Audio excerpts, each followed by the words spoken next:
اللہ تعالیٰ نے انسان کو دو چیزیں دی، ایک اس کا جسم ہے اور دوسری اس کی روح ہے۔ یہ دونوں چیزیں اللہ رب العزت نے انسان کو دی۔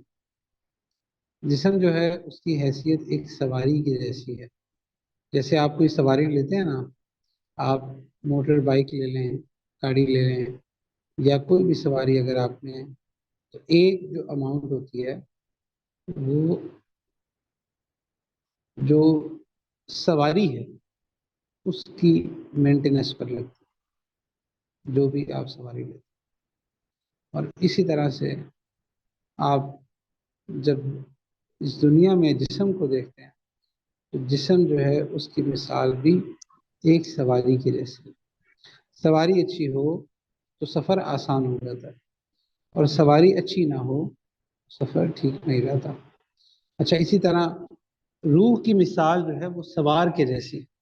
اگر سواری بہت اچھی ہو لیکن سوار کی ہی طبیعت ٹھیک نہ ہو، سوار خود ہی بیمار ہو، تب بھی اس کا بڑا نقصان ہوگا۔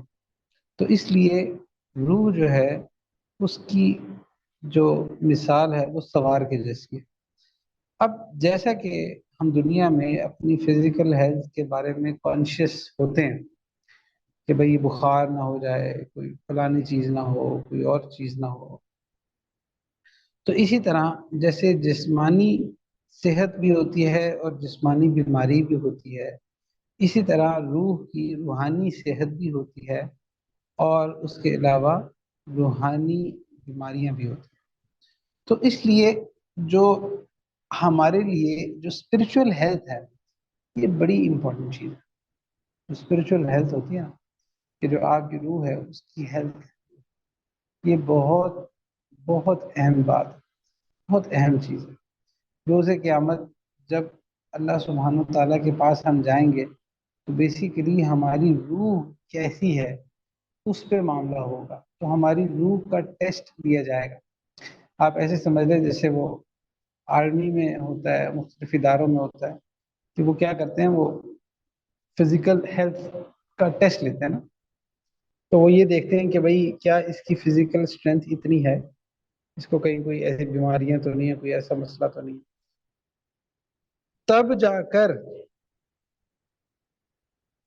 وہ اس کو ایڈمیشن دیتے ہیں۔ اسی طرح آپ دیکھتے ہیں کہ جو جب انسان قبر میں جائے گا، اس کے بعد جب وہ آخرت میں جائے گا، تو یہ جو روح ہے نا اس کا فٹنس ٹیسٹ ہو کہ آپ کی روح کیسی ہے۔ اللہ سبحانہ تعالیٰ قرآن میں فرماتے ہیں نا کہ الا من اتى اللہ بقلب سلیم، روز قیامت سورا ہوا دل کام آئے گا۔ کہ کون سورا ہوا دل لے کر آئے گا؟ اب یہ دل، سورا ہوا دل سے کیا مراد ہے؟ اصل میں روح کا جو ایک آرگن ہے جس کو قلب کہتے ہیں، قلب، دل، جیسے ہمارے فزیکل باڈی ہے نا، اس کا ایک آرگن ہے جس کو آپ پمپنگ ہارٹ کہتے ہیں، دل کہتے ہیں۔ اسی طرح جو روح ہے اس کا بھی ایک مین آرگن ہے جس کو قلب کہتے ہیں۔ یہ جو قلب ہے نا، اس سے آپ سمجھ لیں کہ سارا ٹیسٹ ہو جاتا ہے، پوری روح کا ٹیسٹ ہو جاتا ہے۔ اچھا، اس کو آپ ایسے بھی سمجھ سکتے ہیں، وہ کئی لوگ ہوتے ہیں نا کہ وہ نبض پکڑتے ہیں، حکیم ایسے ہوتے ہیں کہ وہ صرف نبض کے ذریعے نا آپ کی بیماریوں کو ڈائگنوز کر لیتے ہیں۔ انہوں نے آپ کی ایک ایک بیماری کو نہیں دیکھا ہوتا لیکن نبض کے ذریعے کر لیتے ہیں۔ پھر اسی طرح ہارٹ جو ہے اس کی ہیلتھ بھی دیکھی جاتی ہے، ہارٹ کی جو ہیلتھ ہے یہ بھی دیکھی جاتی ہے، اور ہارٹ کی ہیلتھ سے بھی اندازہ لگایا جاتا ہے کہ بندہ کتنا فزیکلی فٹ ہے۔ فزیکل فٹنس کا اندازہ ہارٹ سے بھی لگایا جاتا ہے۔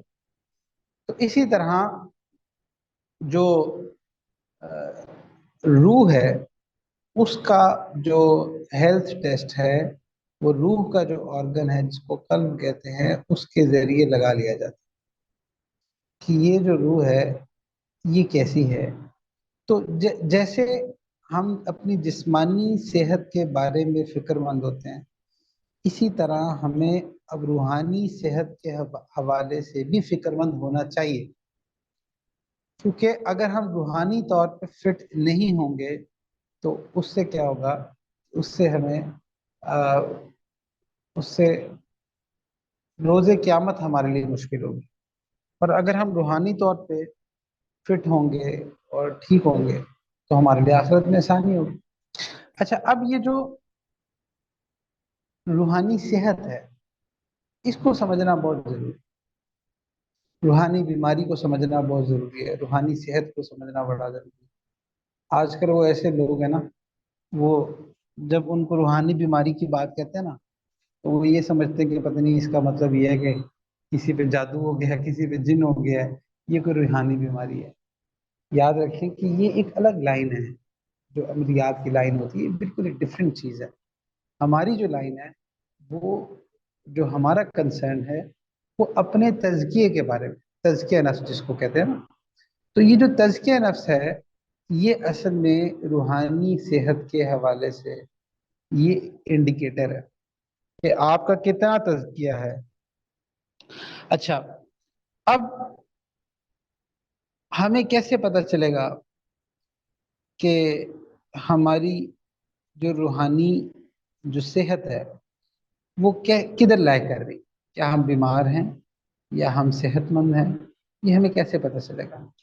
پھر یہ کہ اگر ہم بیمار ہیں تو صحت کیسے ملے گی؟ صحت یاب ہونے کے لیے کیا کرنا چاہیے؟ جب صحت یاب ہو جائیں گے تو کیا ہوگا؟ تو یہ بہت سارے سوالات ہیں جو کہ عام ذہن میں گردش کرتے ہیں، ہمارے ذہنوں میں ہوتے ہیں۔ یاد رکھیں کہ جیسا کہ ہر فیلڈ کے کچھ لوگ ماہر ہوتے ہیں نا، اور آپ کو اس فیلڈ کا نالج ان ماہرین سے ہی ملتا ہے، آپ کو ان ماہرین سے ہی پوچھنا پڑتا ہے۔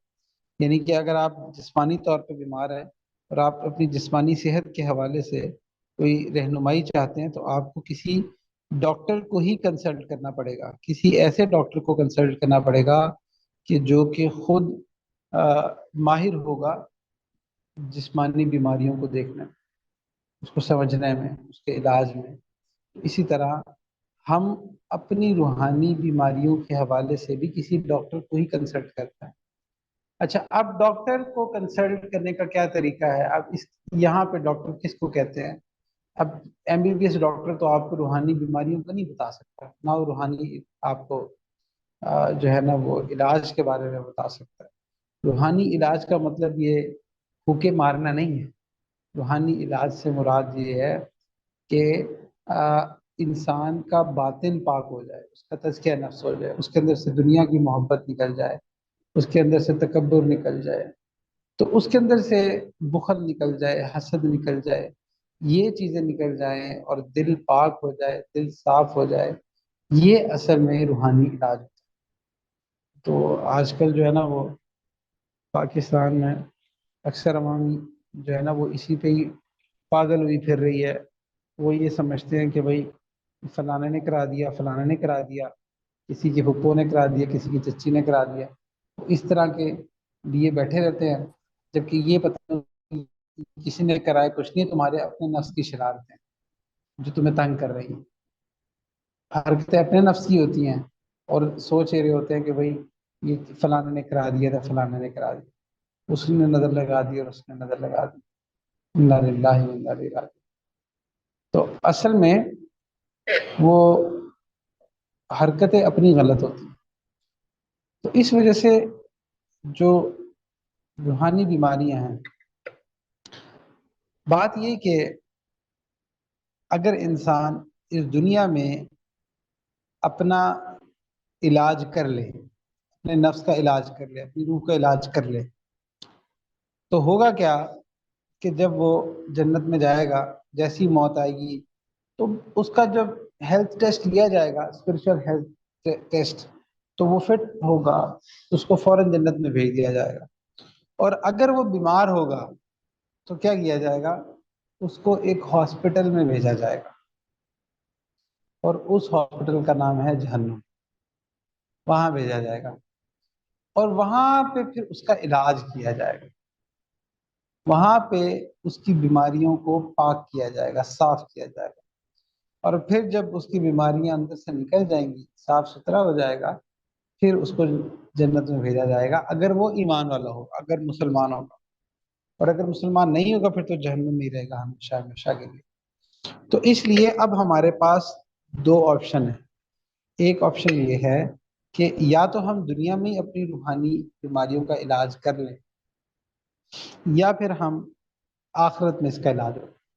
اچھا، آپ آخرت میں کیسے علاج ہوگا؟ آپ نے دیکھا ہوگا کہ اگر جب کوئی شخص بیمار ہوتا ہے نا تو وہ ہاسپٹل میں جاتا ہے، سب سے پہلے کیا ہوتا ہے؟ ایمرجنسی وارڈ ہوتا ہے، ادھر ادھر لے کے جاتے ہیں نا، کیا کہتے ہیں اس کو؟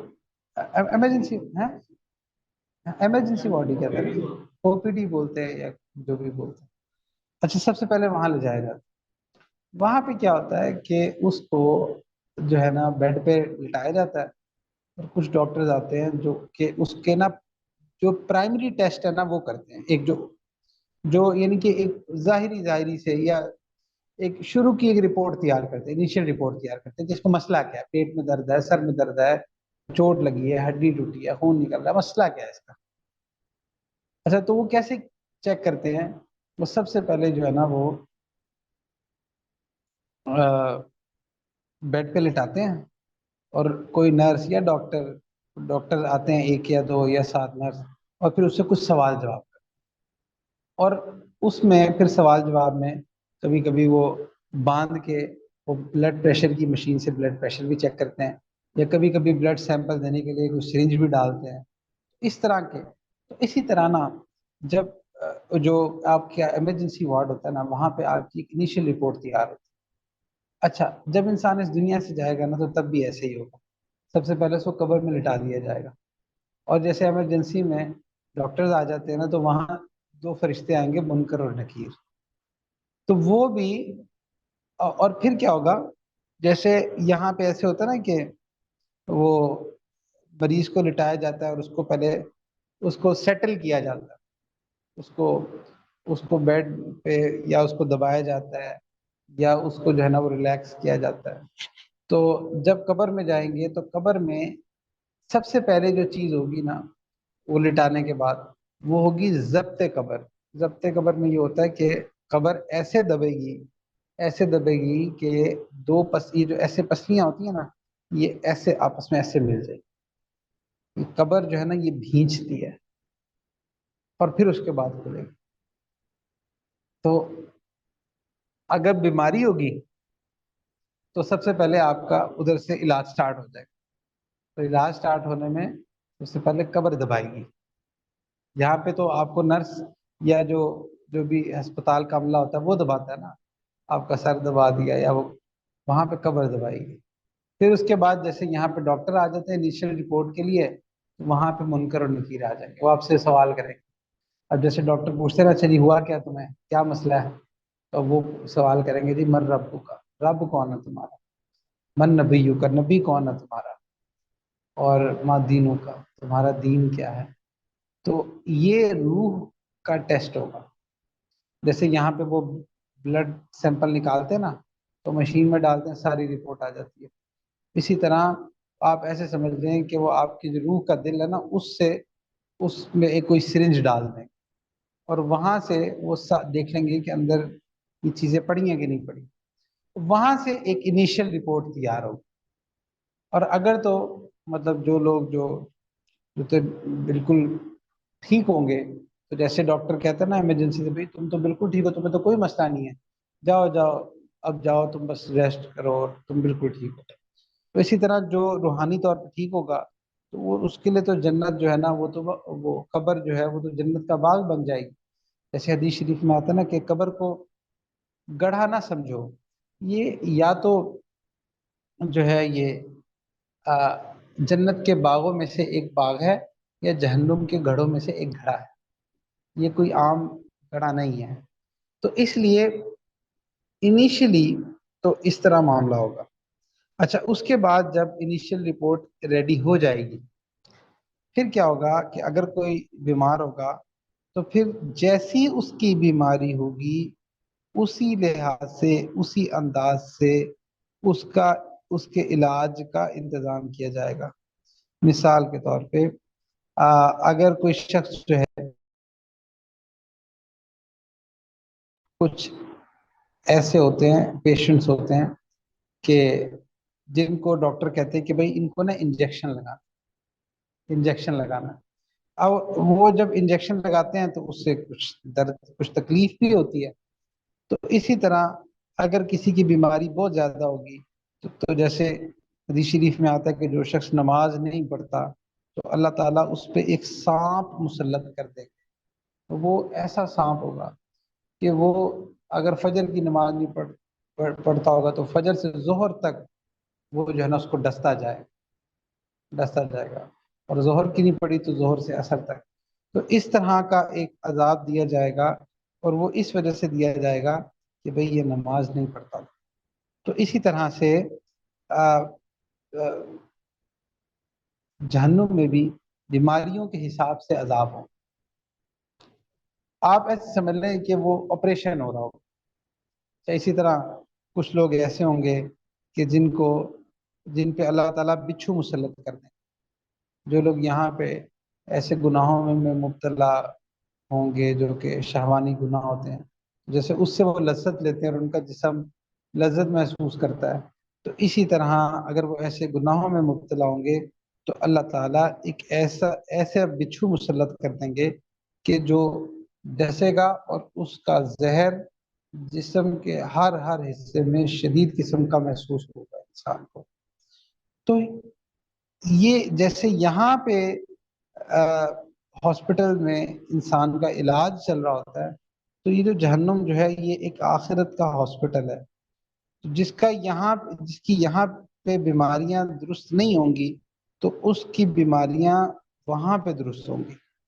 اور وہاں کی جو بیماریاں ہیں، اب آپ دیکھیں کہ یہاں پہ کچھ شخص بیمار ہوتا ہے تو کبھی کبھی کچھ بیماریاں ایسی ہوتی ہیں کہ اس میں نا گلوکوز پلایا جاتا ہے، گلوکوز دیا جاتا ہے یا کوئی سیرپ پلایا جاتا ہے. تو اسی طرح اب روز قیامت کچھ جہنمی ایسے ہوں گے کہ جن کو قرآن میں آتا ہے غسلین. یہ جو یہ جہنم کا پانی ہے جو کہ جس کے اندر جو اتنا کڑوا، جس کے اندر یہ خون پیپ اور جہنمیوں کا سارا کچھ ہوگا، یہ پلایا جائے گا. جب یہ پلایا جائے گا تو یہ اندر سے سب کچھ وہ انسان کا ختم کر دے گا. جیسے یہاں پہ سیرپ پلائے جاتے ہیں کڑوے، تو ایک جہنم کا پھر سیرپ پلایا جائے گا. پھر اسی طرح سے جیسے یہاں پہ آپریشن تھیٹر میں لے جایا جاتا ہے تو اور وہاں پہ جا کے مختلف قسم کے آپریشنز کرنے پڑتے ہیں، کوئی کاٹا پیٹی کرنی پڑتی ہے. تو اسی طرح سے جب جہنم میں لے جایا جائے گا تو وہاں پہ بھی مختلف قسم کے عذاب ہوں. تو وہ سارے کے سارے عذاب جو ہیں وہ اس لیے ہوں گے کیونکہ اس کی روح بیمار ہوگی. اور جنت ایک ایسی جگہ ہے کہ جہاں پہ بیمار روحیں نہیں جائیں گی، وہاں پہ پاک صاف روحیں جائیں گی. اب وہ ہم پہ ہے کہ وہ جو صفائی ہے روح کی وہ ہم اس دنیا میں کروا لیتے ہیں یا پھر وہ ہم آخرت میں کروائیں گے. یہ چوائس اللہ تعالیٰ نے ہم پہ چھوڑ دی ہے. یہاں پہ کروانا آسان ہے اور وہاں پہ کروانا بہت زیادہ مشکل ہے. پھر اسی طرح سے اگر ہم یہ سوچ لیں کہ ہاں واقعی یہاں پہ جو ہے نا وہ مشکل ہے، یہاں پہ کروانا آسان ہے اور وہاں پہ کروانا مشکل ہے کیونکہ بہت مشکل پروسیس. تو اب اگلا سوال یہ پیدا ہوتا ہے کہ اچھا تو پھر ہم اپنی روحانی بیماریوں کا علاج کیسے کریں؟ ہم کس طرح سے اپنے آپ کو درست کریں؟ یا وہ کیا ایسا معاملہ ہو کہ ہم جو ہے وہ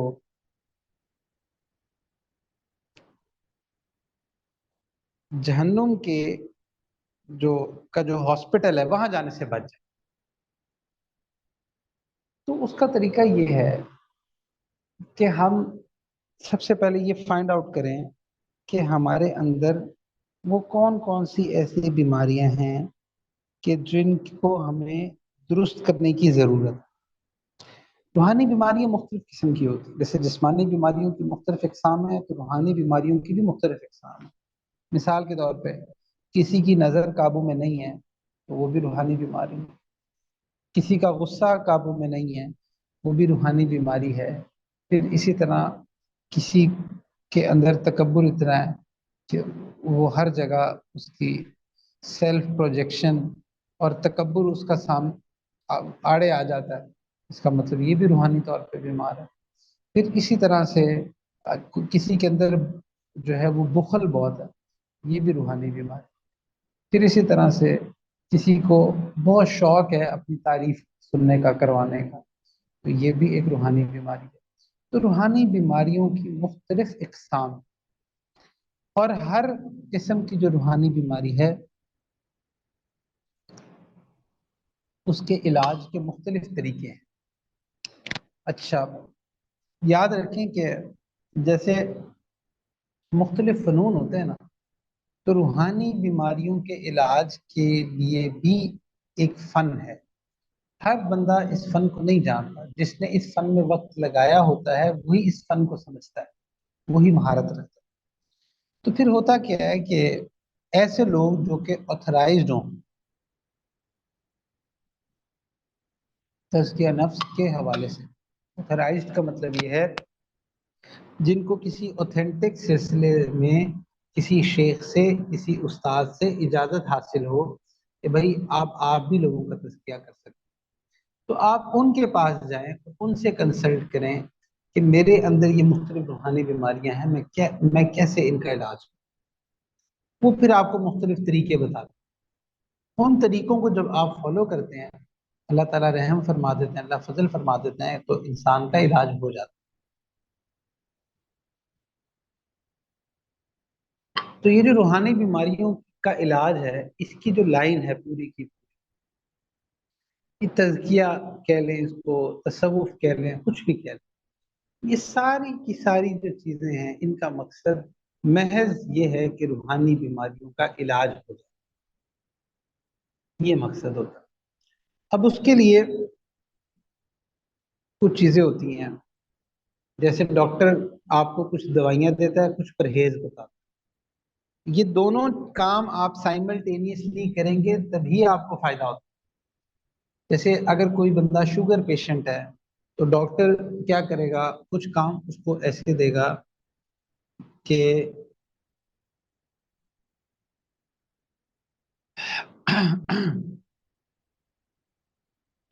کہ آپ نے یہ کام کرنے ہیں، یہ دوائی کھانی ہے، واک کرنی ہے، ایسے ایسے کرنا ہے۔ اور پھر اسی طرح سے کچھ کام ایسے ہوں گے کہ جن کے بارے میں ڈاکٹر کہے گا کہ یہ کام ایسے ہیں جو آپ نے نہیں کرنے، آپ کو پرہیز بتا دے گا۔ شوگر پیشنٹ ہے تو وہ کہے گا کہ بھی میٹھا نہیں کھانا، چینی نہیں کھانی، اس سے پرہیز کرنا۔ تو ہمارے حضرت کہتے تھے نا کہ جب کسی کو شوگر ہونا تو 3 چے ہیں، اس سے بچنا ضروری ہے۔ ایک چے ہے چینی، ایک ہے چاول، ایک ہے چپاتی۔ تو فرماتے تھے کہ اس سے بچنا ضروری ہے۔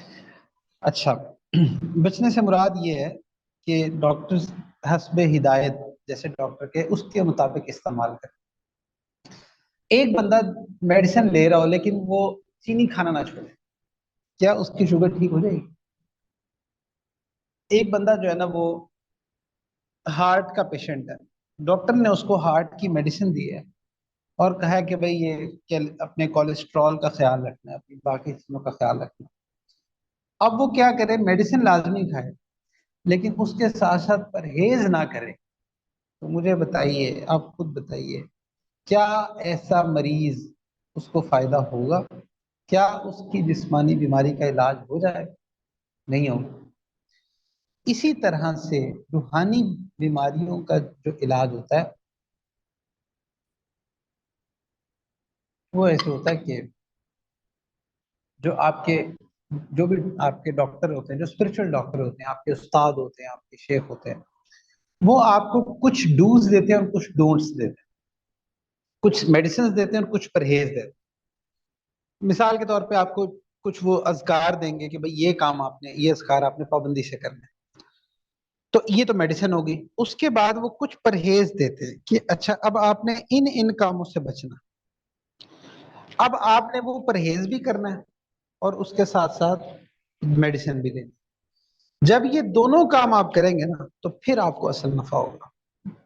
اکثر لوگ کہتے ہیں کہ ہم بیعت ہوئے اتنے سال ہو گئے، ہم ذکر کر رہے ہیں لیکن ہمیں کوئی کیفیت محسوس نہیں ہوتی، کوئی کیفیات ہماری بہتر نہیں ہے، ابھی بھی ہمارا تزکیہ نہیں ہوا، ابھی بھی.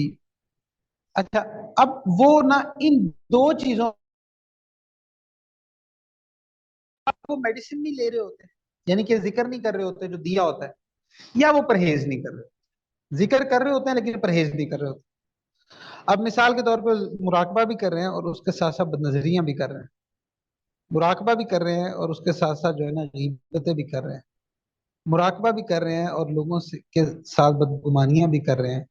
تو پھر آپ بتائیے کہ ان وہ اثر کیسے ہوگا؟ میڈیسن تو آپ لے رہے ہیں لیکن پرہیز تو نہیں کر رہے نا. شوگر کی میڈیسن لے رہے ہیں لیکن ساتھ ساتھ چینی بھی کھا رہے ہیں، گلاب جامن بھی کھا رہے ہیں، شوگر تو نہیں ٹھیک ہوگی.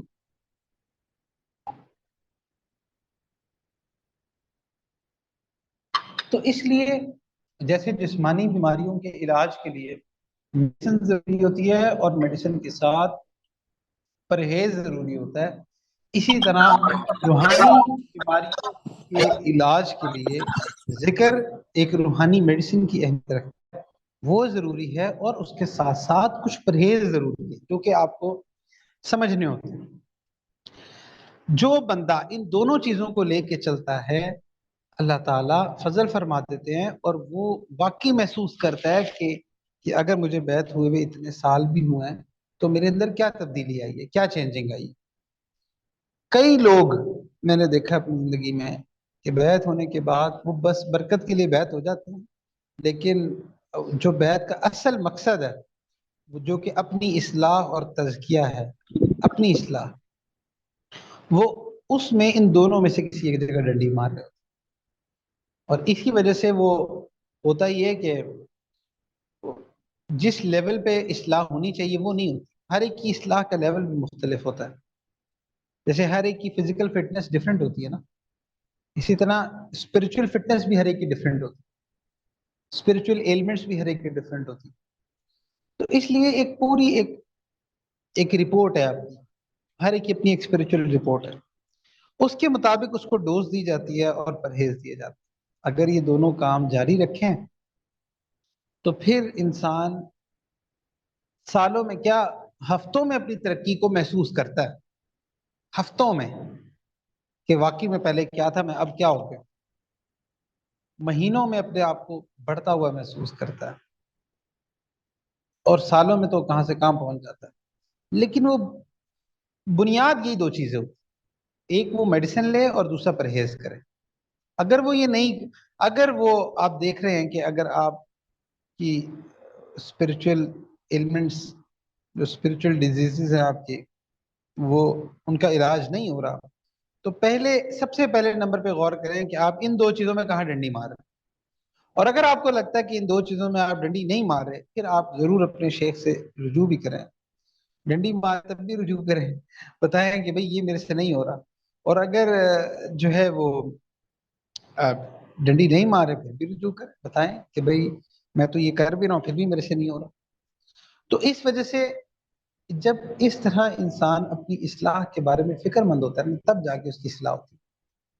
اصلاح کے مختلف طریقے ہیں، جیسے ایک تو یہ ہوتا ہے، ایک اور اصلاح ہوتی ہے جو انسان دوسروں کے تجربات سے سیکھتا ہے. مثال کے طور پہ قرآن میں بھی اس کی بہت ساری مثالیں ہیں، قرآن میں، حدیث شریف میں. اچھا، اصلاح کے جتنے طریقے ہیں نا، یہ قرآن اور حدیث سے ہی نکلے ہیں، یہ اس کے علاوہ کوئی طریقے نہیں. جو اصلاح کے طریقے قرآن میں، حدیث میں، سنت میں ہیں، اصلاح کے طریقے وہی ہیں. جو سنت میں اور شریعت میں نہیں ہے تو اس سے کوئی اصلاح نہیں ہوتی. اصلاح اسی علاج سے ہوگی جو کہ قرآن اور سنت میں ہے. اچھا، اب اس کے بعد ہوتا ہی ہے کہ جیسا کہ ایک تو میں نے یہ طریقہ بتایا نا کہ انسان اپنے شیخ سے، کسی استاد سے، کسی بھی ایسے بندے سے جس سے آپ کو لگتا ہے کہ جو اس میں آپ کو گائیڈ کر سکتا ہے، آپ اس سے مشورہ لیتے ہیں، اس سے گائیڈنس لیتے ہیں. پھر اس کے بعد ہوتا ہی ہے کہ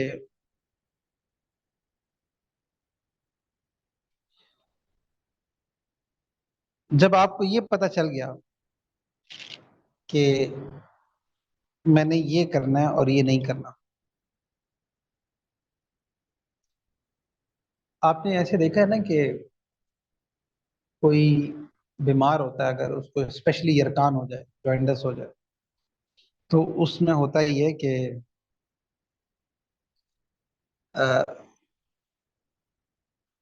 منہ کا جو ٹیسٹ ہے نا وہ کڑوا ہو جاتا ہے نا۔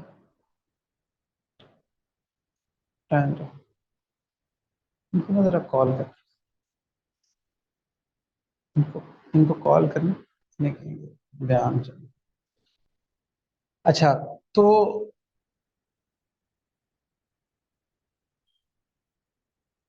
جب منہ کا ٹیسٹ خراب ہوتا ہے نا تو جو روٹی ہوتی ہے وہ کڑوی لگتی ہے۔ کیا روٹی کڑوی ہوتی ہے؟ نہیں ہوتی نا، لیکن کڑوی لگ رہی ہوتی ہے۔ اس کا مطلب کیا ہے؟ اس کا مطلب یہ ہے، اگر ابھی آ سکتے ہیں تو ابھی بلا۔ تو اس کا مطلب یہ ہے کہ جو منہ کا ٹیسٹ کڑوا لگ رہا ہے نا، اس کے ٹیسٹ بڈز خراب ہے، اور ٹیسٹ بڈز لنکڈ ہیں آپ کی بیماری کے ساتھ۔ تو اس کے علاج کے لیے ڈاکٹر آپ کو کیا دیتے ہیں؟ وہ یہ تو نہیں کہتے کہ ببل گم کھا لو منہ کا ٹیسٹ ٹھیک ہو جائے گا، یہ تو نہیں کہتے۔ حالانکہ ہونا تو یہی چاہیے نا بھائی، ٹیسٹ بڈز خراب ہیں تو کوئی علاج ایسا ہونا چاہیے جس سے یہ سامنے کے ٹیسٹ بڈز ٹھیک ہو جائے۔ ببل گم کھاؤ تمہارا منہ کا ٹیسٹ ٹھیک ہو جائے گا، بٹ ایسے نہیں ہوتا۔ وہ کیا کہتے ہیں؟ وہ کہتے ہیں کہ بھائی تم اس کی فکر نہ کرو، تمہیں ہم میڈیسن دے رہے ہیں، تمہارا اسٹمک ڈسٹرب ہے، تم یہ پہلے اینٹی بایوٹکس کھاؤ، جو بھی تمہارا مسئلہ ہے وہ ٹھیک ہوگا تو یہ آٹومیٹکلی ٹیسٹ بڈز ٹھیک ہو جائیں گے۔ آپ کہتے ہو بھائی مجھے کڑوا لگ رہا ہے، تو وہ کہتے ہیں بھائی کڑوا نہیں ہے، یہ صرف تم بیمار ہو اس لیے تمہیں کڑوا لگ رہا ہے، جب تمہاری بیماری ٹھیک ہو جائے گی تو تمہیں یہ کھانے بڑے مزے کے لگیں گے۔ تو اب وہ علاج کے لیے بھائی ٹیسٹ منہ کا خراب ہے اور منہ کے لیے کچھ نہیں دے رہے، وہ اندر بیماری کے لیے اینٹی بایوٹکس دے رہے۔ اسی طرح جب انسان روحانی طور پہ بیمار ہوتا ہے نا، ایک تو خیر یہ بیماریاں ہوتی ہیں، اور دوسرا یہ ہوتا ہے کہ وہ اللہ تعالیٰ کے ساتھ ٹائم سپینڈ کرنا اس کے لیے بڑا مشکل ہوتا ہے۔ یہ بہت بڑی نشانی ہے روحانی بیماری کی، کہ اللہ تعالیٰ کے ساتھ ٹائم سپینڈ کرنا اس انسان کے لیے مشکل ہو جاتا ہے جو روحانی طور پہ بیمار ہوتا ہے۔ مثال کے طور پہ مسجد میں زیادہ دیر نہیں بیٹھ پائے گا، بے ہوگی، بس اٹھوں بھاگوں یہاں سے۔ ذکر میں زیادہ دیر نہیں بیٹھ پائے گا، بیٹھے گا بےچینی شروع ہو جائے گی، بس نکلوں یہاں سے، بس ختم ہو جائے، ٹائم ختم ہو جائے۔ اکثر وہ مراقبہ جب نیا نیا سٹارٹ کرتے ہیں نا، تو اکثر جب 20 منٹ کا اگر مراقبہ دیا نا، تو پہلے 10-15 منٹ آرام سے گزرتے ہیں، آخری 5 منٹ بہت اوکھے گزرتے ہیں، پھر اس کے بعد ایسے ایسے یہ بڑھتا رہتا ہے۔ تو وہ جو کبھی بے چینی لگتی ہے، اللہ تعالیٰ کے ساتھ ٹائم سپینڈ کرنا مشکل لگتا ہے، دعاؤں میں دل کم لگتا ہے، دعا نہیں مانگی جا رہی، یہ دل کی سختی ہوتی ہے۔ اکیلے اللہ تعالیٰ کے ساتھ ٹائم سپینڈ کرنا، قرآن کے ساتھ ٹائم سپینڈ کرنا، اس میں بڑی خوبصورتی ہے۔ لیکن جو روحانی طور پہ جو شخص بیمار ہوتا ہے، وہ اس خوبصورتی سے محروم ہو جاتا ہے، وہ اس خلوت کی لذت سے محروم ہو جاتا ہے۔ ہمارے تو جتنی خلوتیں ہیں وہ تو سوشل میڈیا کھا گئی نا۔ اللہ والے جو ہوتے ہیں ان کی خلوتیں جو ہوتی ہیں نا، وہ ان کی جلوت سے بہت زیادہ خوبصورت ہوتی ہے۔ ایک نا اصول یاد رکھیں، انسان جو اعمال خلوت میں کرتا ہے نا، وہ اللہ پھیلا دیتے ہیں، وہ پبلک ہو جاتے ہیں، چاہے وہ جتنا مرضی چھپ کے کرے۔ کوئی انسان چھپ کے اگر گناہ کر رہا ہے نا، مسلسل کر رہا ہے، توبہ نہیں کر رہا، یاد رکھیں اس کا وہ گناہ پبلک ہو جائے گا۔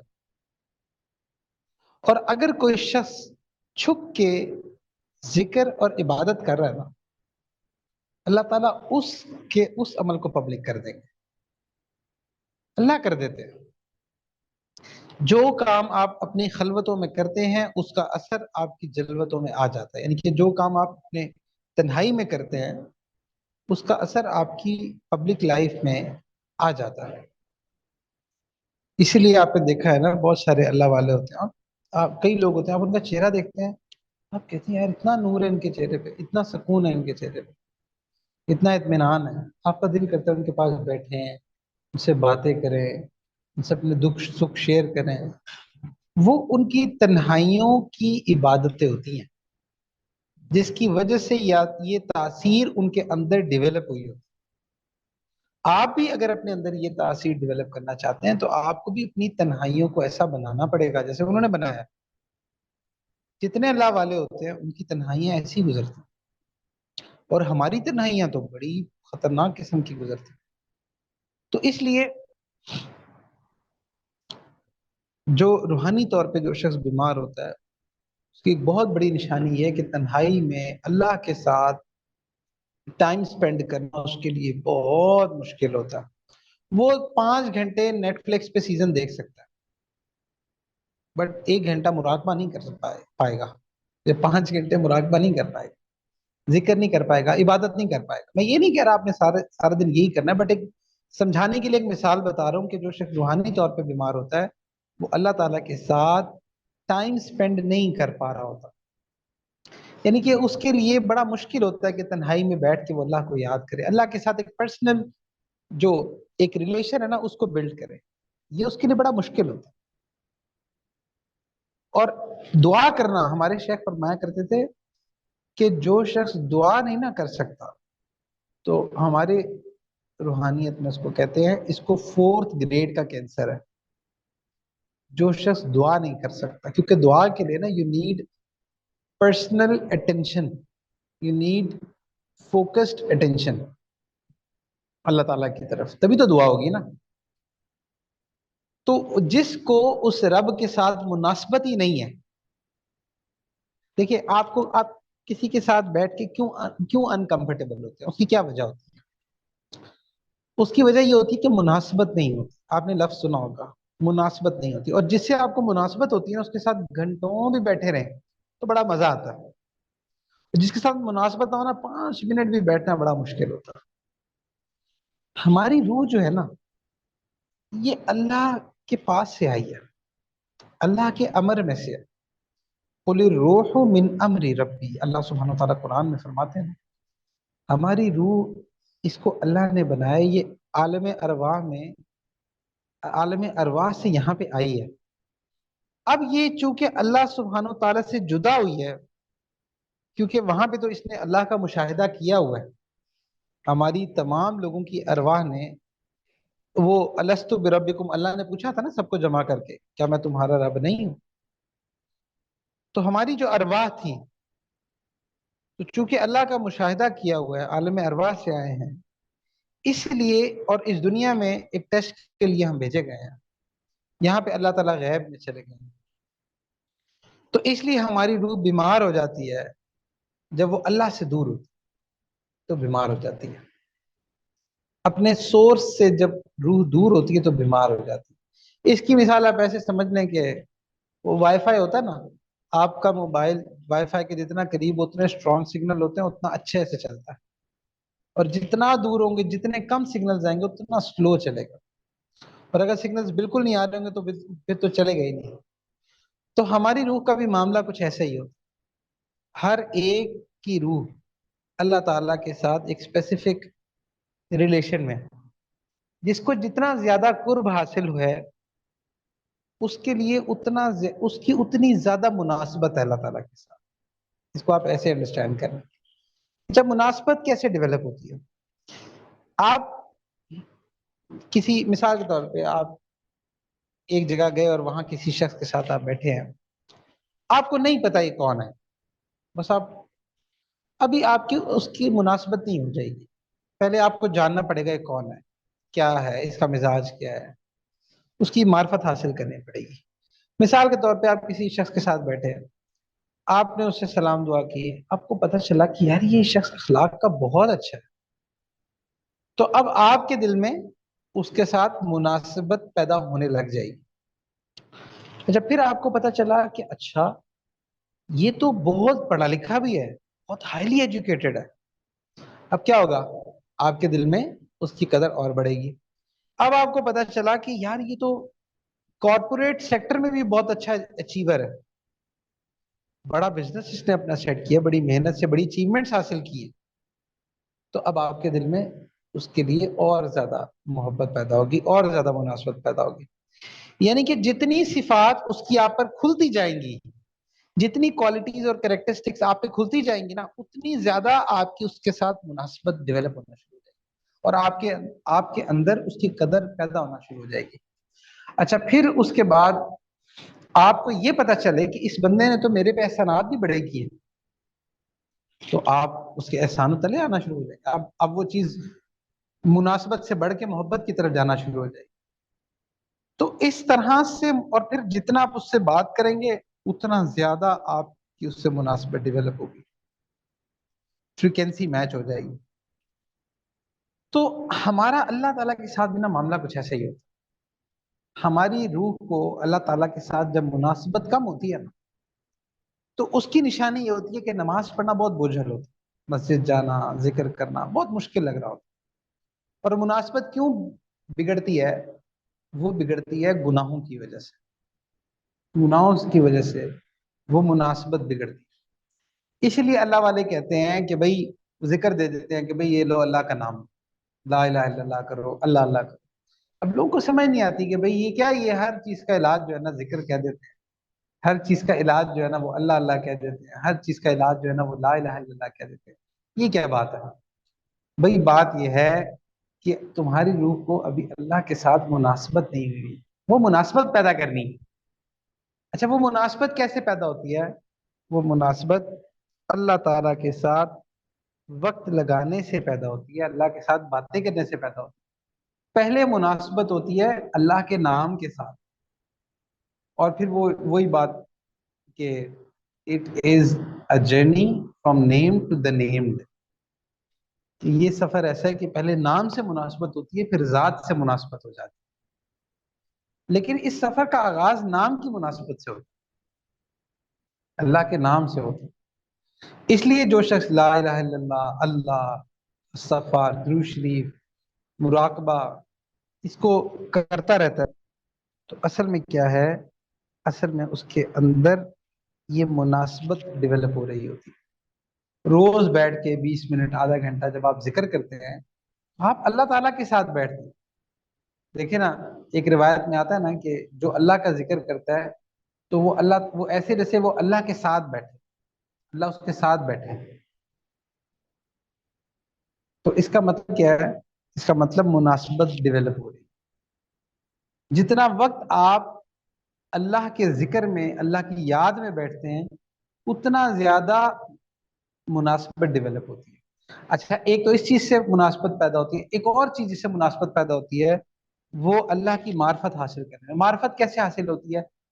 قرآن کے علم سے اور حدیث شریف کے علم سے، کیونکہ یہ علوم ہیں جو آپ کو یہ بتاتے ہیں کہ اللہ کا مزاج کیسا ہے، اللہ کی خصوصیات کیسی ہیں، اللہ تعالیٰ کیسے، جس کو کہتے ہیں نا کہ آپ کو اپنے دوست کا مزاج پتا ہوتا ہے نا کہ بھئی اس کو خوش کرنا تو کیسے کرنا، مزاج پتا ہوگا تو پھر خوش کریں گے نا۔ تو اسی طرح یہ جو قرآن اور حدیث ہیں، یہ آپ کو اللہ تعالیٰ کا اور رسول اللہ صلی اللہ علیہ وسلم کا مزاج سمجھ آتا ہے کہ اچھا یہ کریں گے تو خوش ہوں گے، یہ کریں گے تو ناراض ہوں گے۔ تو اس لیے قرآن کا اور حدیث شریف کا علم بھی حاصل کیا جاتا ہے، تاکہ آپ کو اللہ کی معرفت پتہ چلے، آپ کو پتہ چلے اللہ کیسے غلام سے بادشاہ بناتے، کیسے اللہ ذلتوں میں سے عزتوں کو دیتے ہیں، اور کیسے اللہ اسباب کو ہلاتے ہیں اپنے حکم سے۔ تو جب اللہ کی صفات میں انسان غور کرتا ہے، اللہ کی ذات میں، اللہ کی صفات میں، اللہ تعالیٰ کے افعال میں، جب ان چیزوں پر انسان غور کرتا ہے تب بھی اس پر اللہ تعالیٰ کی صفات کھلتی ہیں، اور جب اللہ کی صفات کھلتی ہیں اس سے بھی محبت پیدا ہوتی ہے۔ تو علم حاصل کرنے سے اور ذکر کرنے سے، پھر اسی طرح آپ کسی استاد سے کے پاس بیٹھتے ہیں، کسی شیخ کے پاس بیٹھتے ہیں، وہ بھی آپ کو اللہ کی محبت کی باتیں بتاتے ہیں، اس سے بھی یہ محبت اور مناسبت ڈیولپ ہوتی ہے۔ تو جب آہستہ آہستہ آپ ذکر کرتے ہیں، اور اب ہمارے اس میں کہا جاتا ہے نا، جب ہم پہلا سبق دیتے ہیں ایک تو اس میں وقوف قلبی بھی دیتے ہیں۔ وقوف قلبی کا مطلب یہی ہے چلتے پھرتے کام کاج کرتے وقت دل میں ہر وقت اللہ کا دھیان رہے۔ جب آپ کے دل میں اللہ کا دھیان رہے گا، اس کا مطلب یہ ہے کہ آپ کی روح ہر وقت اللہ تعالیٰ کے ساتھ ہے، اس کی فریکوینسی سیٹ ہو رہی ہے۔ شروع شروع میں مشکل لگتا ہے، لیکن آہستہ آہستہ آہستہ آہستہ یہ مناسبت اتنی ہو جاتی ہے کہ جیسے دو اچھے دوست ہوتے ہیں، دو بیسٹ فرینڈ ہوتے ہیں، وہ زیادہ دیر دور نہیں رہ سکتے، ایک دوسرے سے ملتے ہیں، ایک دو دن نہ ملیں تو فیل کرتے ہیں۔ تو اسی طرح پھر ایک وقت آتا ہے کہ جس دن انسان کا ذکر نہیں ہوتا نا، تو وہ مسنگ فیل کرتا ہے کہ یار آج کچھ نہیں ہوا۔ اس کا مطلب کہ اس کی روح کو مناسبت ہونا شروع ہو گئی ہے۔ تو جب اللہ تعالیٰ کے ساتھ مناسبت ہوگی، اللہ کی یاد میں بیٹھنا آسان ہوگا، تو پھر آہستہ آہستہ روح جو ہے وہ مضبوط ہونا شروع ہو جائے گی۔ اور جب روح مضبوط ہوگی تو پھر جو نفسانی خواہشات ہیں، جب ان کا مقابلہ روح سے ہوگا، ایک روحانی خواہش ہے، ایک نفسانی خواہش ہے۔ نفسانی خواہش انسان کو گناہوں کی طرف لے کے جاتی ہے، روحانی خواہش انسان کو گناہ قابو کر کے اللہ کی طرف لے کر جاتی ہے۔ تو ان دو کا مقابلہ ہوگا تو کون جیتے گا؟ جو زیادہ طاقتور ہوگا، زیادہ طاقتور ہوگا، جس کو آپ نے زیادہ فیڈ کروایا ہوگا۔ ابھی آپ پہ ہے، لیکن نا دو بھیڑیے ہوں آپ کے پاس، دو جانور ہیں، اب ایک جیسے ہیں، اب آپ نے دیکھنا ہے دونوں کی لڑائی ہو، کون جیتے گا؟ جو زیادہ طاقتور ہوگا، جس کو آپ نے زیادہ خوراک دی ہوگی، جس کو زیادہ اچھی خوراکیں کھلائی ہوگی، وہی جیتے گا نا۔ اب روح کو تو آپ خوراک دے نہیں رہے، نفس کی مانی جا رہے ہیں، نفس کو خوراک دے جا رہے ہیں، تو نفس نہیں مضبوط ہونا پھر۔ تو نفس کو دبانے کے لیے روح کو مضبوط کرنا ضروری ہے، روح کو خوراک دینا ضروری ہے۔ اور یہ جو ذکر اللہ ہے، یہ اللہ کے ساتھ مناسبت ہے، یہ ساری چیزیں روح کو مضبوط کرتی ہیں۔ جب روح مضبوط ہوتی ہے تو پھر نفسانی خواہشات کو پر غلبہ حاصل کرنا آسان ہو جاتا ہے۔ اور جب آپ نفسانی خواہشات کو دبانا سیکھ جاتے ہیں، جب وہ دب جاتی ہیں، پھر انسان کو اللہ تعالیٰ عروج دیتے ہیں۔ تو پھر اس وقت اس کو وہ چونکہ جو مناسبت ہوتی ہے نا، وہ پھر محبت میں تبدیل ہو جاتی ہے۔ پھر وہی قرآن میں آتا ہے نا، الذین آمنوا اشد حبا للہ، کہ ایمان والے اللہ سے شدید محبت کرتے ہیں۔ ہمارے ساتھ فرماتے تھے اللہ سے ٹوٹ کے پیار کرتے ہیں۔ اور جب انسان کو کسی سے محبت ہوتی ہے نا، تو اس کے لیے کچھ بھی چھوڑنا بہت آسان ہے۔ اگر آپ کو محبت ہے نا کسی سے، تو اس محبوب کے لیے چیزیں چھوڑنا آسان ہو جاتا ہے۔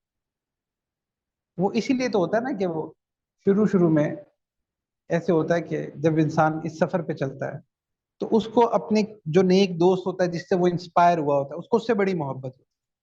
اپنے استاد سے کوئی محبت ہوتی ہے، اپنے شیخ سے محبت ہوتی ہے، اپنے دوست سے محبت ہوتی ہے، جس سے بھی وہ انسپائر ہوتا ہے اس سے اس کو محبت ہوتی ہے، اور اس کی محبت میں وہ گناہ چھوڑتا ہے۔ کیوں؟ کیونکہ اس کو اس سے محبت ہوتی ہے، اس کے لیے گناہ چھوڑنا آسان ہو جاتا ہے۔ اچھا، اکثر لوگ کہتے ہیں کہ بھئی یہ اللہ کے لیے تو نہیں چھوڑا نا اس نے تو اس کے لیے چھوڑا۔ بھئی پہلی بات یہ سمجھو کہ اس سے جو محبت ہے وہ بھی تو اللہ کے لیے ہی ہے، یا کسی اور نفسانی محبت ہے؟ تو اللہ کے لیے محبت ہے۔